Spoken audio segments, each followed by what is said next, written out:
Good morning, beautiful people. Welcome to Coffee Insider episode number 2. This time I'm here in beautiful Boquete and I want to share with all of you guys a new experience, a new level of learning, a new opportunity, a new window that has opened for us, a blessing from God, that I am able to be a judge here at the Brewers Cup in the Barista Championship of Panama. I don't know if you are really aware of this type of competitions, but every country organizes these type of events to choose or select their best brewer or their best barista and send it to the world competition. So a lot will be happening during this weekend. We will be evaluating competitors that will be performing in front of 3 judges, making 3 pour-overs with the same recipe. And the experience between the judges should be the same. They will be evaluating all the descriptors, what the presentation brings to the specialty coffee industry, and much, much more. Today, we're also going to be seeing a lot of what is happening in the Barista Championship. The Barista Championship, I believe, it's way more difficult. Why? Because you're working in 15 minutes with 3 different sets of drinks. One of them is the espresso drink, which is just straight shot from the espresso machine. The competitor gets to bring their own coffee and represent the farm, represent the producer. Then they have a milk-based drink, which is an espresso drink with some milk of their choosing. It can be a cortado, a latte, a cappuccino, something like this. And it has to have a lot of balance. A lot of things are evaluated. You will see how all the notes are taken about the technical performance of the competitors. And then the third one, which is the most interesting to me, perhaps, is the signature drink. The signature drink is something you create with different ingredients and you birth or you bring to life something basically new. You add your espresso and then you choose your ingredients. Let's talk like berry syrup and some lime juice and then a reduction of these herbs or something like this. You get the point. The idea is that all of those elements combined will bring a new thing to life. And I'm excited. Perhaps I'll be able to taste a lot of these coffees, beautiful coffees from Panama, and also be on the other side. I've been on the side of the competitor, but now I have been learning from great people, from the head judge. Camila Khalife is her name. She's from Ecuador. A lot of the judges are from different countries: Colombia, Peru, Korea. They have been traveling also to different competitions, different events, and everyone brings something very valuable to the specialty coffee industry. And I am honored to be able to learn. And I feel happy that I can bring you guys along in the journey. All right. So stay tuned and let's see what they got.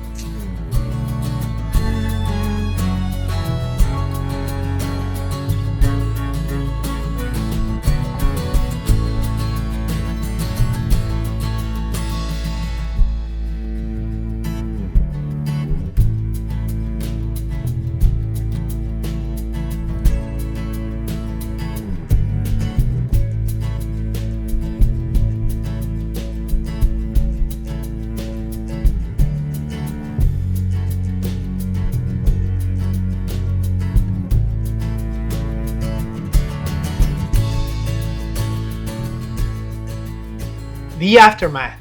All right, guys. I just had some amazing days being on the other side of the competition scene.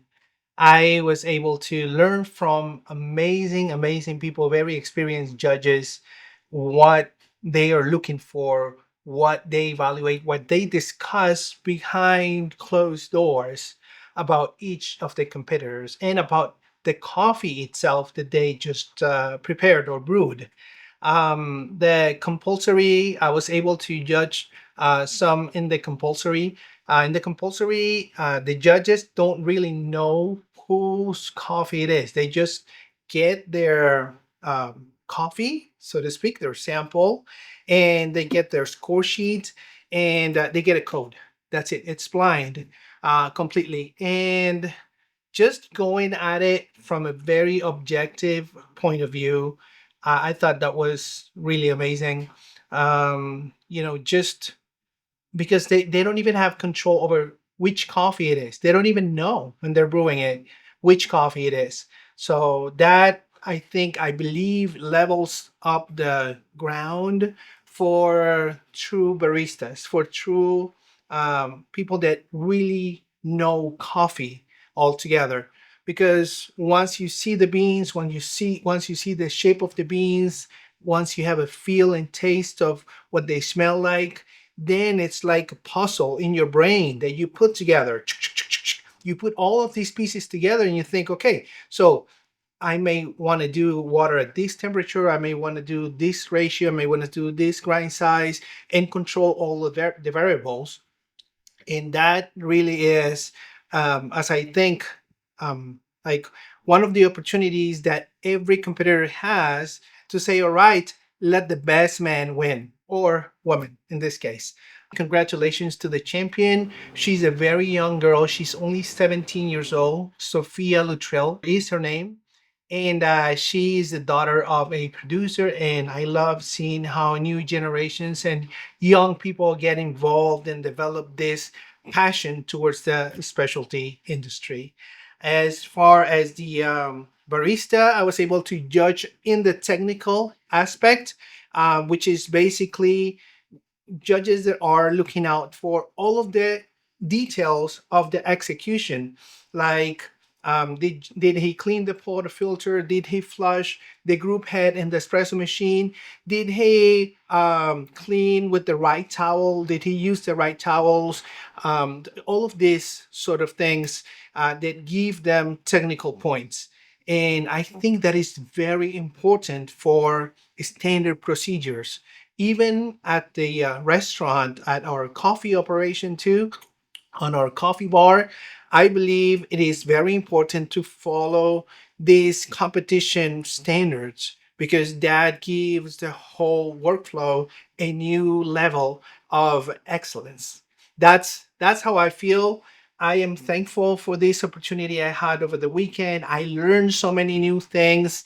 I am really looking forward to keep on learning and enjoying. Congratulations also to the barista champion, Juan Hernandez. I know him. I've known him for a couple of years, and he has been trying. He has been going at it and giving his best.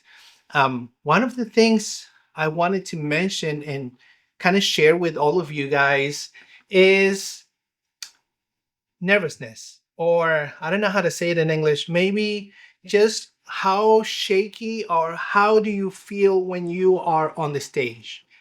Being on that side so close to each one of the competitors that I had the opportunity to be close to, I could see that the majority, maybe 85% of them, were a little bit shaky or they were a little bit nervous in their demeanor or how they were speaking. And that was one of the things I beat myself too much over the past when I competed because I thought to myself, well, there's got to be something wrong with me, like I've tried my speech, I've learned my speech, I've learned all of the steps I have to make, and when you're on the stage, it's a totally different story. In that sense, I believe that there's something I read somewhere. You guys may have heard of it. Let me know in the comment section if you've heard about it. It's like if you care, if you care, you have a right to be nervous because you feel this could be a life-changing experience or a life-changing achievement for your career, for your coffee learning process, for your professional opportunities as well. So I think it is more of a truth in other countries, maybe not so much in Panama. Panama, I believe, is more of a where the producers get the true credit rather than the baristas. But in other countries, yeah, you win one of these competitions and then you get to a different level of new doors and new windows open for you professionally and in business opportunities as well. So yeah, I think that I will keep on doing what I can. I will keep on um, praising God and thanking God for the opportunities that I've been able to harness at this time and pass it on. Like if my son wants to compete in the future or one of my kids wants to compete in the future, I may be more aware of how all of the rules and regulations and all the procedures and everything that the judges are looking for, so they can see it from a different perspective. I think that's a great inside job. Pun intended. So it's been an opportunity, as the Bible says, and the scriptures, do everything as if you're doing it for God. I think we must thrive and must try to do everything we do with excellence. Thank you guys for watching. Thank you for enjoying with us this beautiful experience. And I'm really looking forward to see you guys on the next one, a couple of Sundays from now. Happy Father's Day to everyone. God bless you all.